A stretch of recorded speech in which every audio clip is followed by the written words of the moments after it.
now basically when you get KO'd, you get stunned for a minute, and then you have a choice. You can either get up or you can go home. And so in either of these cases, you've already incurred these debuffs of being concussed and incapacitated.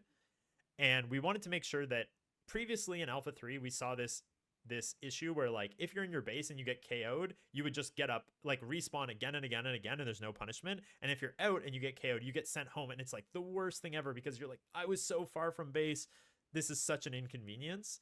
And so we wanted to balance both of those things. So now, no matter what, when you get KO'd, you always incur a buff that should have a penalty kind of across a wide variety of stuff in the game.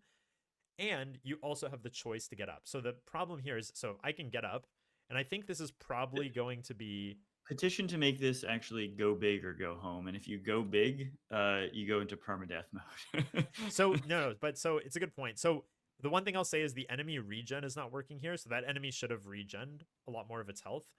But you'll see here that now, so I have a short-term buff, which is going to reduce my action speed. So now if I go to cut this tree, we'll see here that now my cutting speed is actually slow. Not the animation for that first one was slow, but you can see like my guy is cutting quite a bit slower than normal because of this KO. So this is across the board. Everything I'm doing is now slow. So getting this 5-minute debuff is pretty, you don't want to get this basically. This is something you'd like to avoid.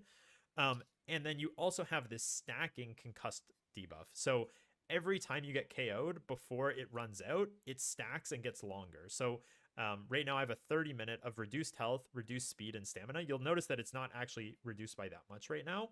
But if I get KO'd again before this 30 minutes is up, it's going to get worse and longer. And so if you get KO'd like 5 times in a row, this can get like insanely punishing. And so what this is kind of balancing is, so hey, if you're out on an expedition and you keep getting KO'd and you get back up, you fight the monsters, you get back up, you fight the monsters, eventually this is going to get so overwhelming that it's really inhibiting your ability to keep doing stuff. And so at some point you're gonna be like, I just need to teleport home, or I need to get up and run, because I can't handle how debilitated my characters get.